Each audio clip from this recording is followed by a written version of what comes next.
గమనించినట్లయితే తిరుపతి లడ్డూల విషయంలో తాను చెప్పినవన్నీ, చంద్రబాబు చెప్పినవన్నీ అబద్ధాలు అని ఒక్కొక్కటిగా రుజువవుతూ కనిపిస్తూ ఉన్నాయి.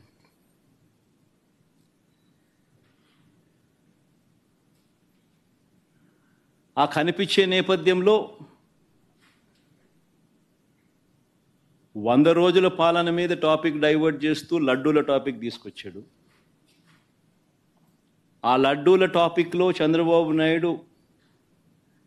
అడ్డగోలుగా తప్పు చేసి గుడి పవిత్రతను దెబ్బతీస్తూ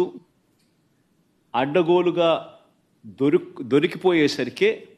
మళ్ళీ ఈ టాపిక్ను డైవర్ట్ చేసేందుకు, లడ్డూల టాపిక్ను డైవర్ట్ చేసేందుకు కొత్తగా ఇప్పుడు డిక్లరేషన్ టాపిక్ తీసుకొచ్చి మళ్ళీ అది ఇంకొక రాజకీయం చేస్తూ ఉన్నారు. ఒకసారి గమనించినట్టయితే తిరుమల పవిత్రతను, స్వామివారి ప్రసాదం విశిష్టతను, తిరుమల పవిత్రతను, స్వామివారి ప్రసాదము విశిష్టతను, తిరుపతి దేవస్థానం పేరు ప్రఖ్యాతలను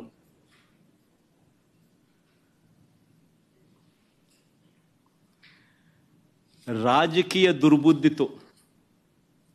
ఐ రిపీట్ దిస్ వర్డ్, రాజకీయ దుర్బుద్ధితో,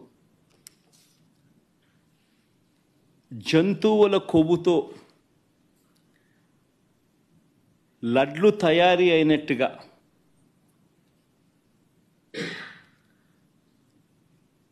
ఒక జరగని విషయాన్ని జరిగినట్టుగా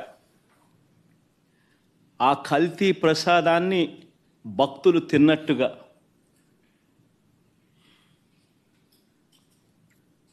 నిజంగా ఒక ముఖ్యమంత్రి స్థానంలో ఉన్న వ్యక్తి తెలిసి అబద్ధాలు ఆడుతూ, అసత్యాలు చెబుతూ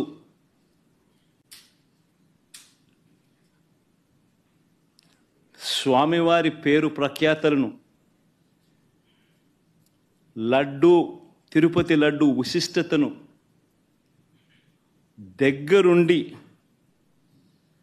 దగ్గరుండి అపవిత్రం చేసే కార్యక్రమం సాక్షాత్తు ఒక ముఖ్యమంత్రి చేస్తూ ఉంటే ఇంతకన్నా దారుణం ఎక్కడైనా ఉంటుందా, ఇంతకన్నా అధర్మం ఎక్కడైనా ఉంటుందా అని ఆలోచన చేయమని అడుగుతా ఉన్నా.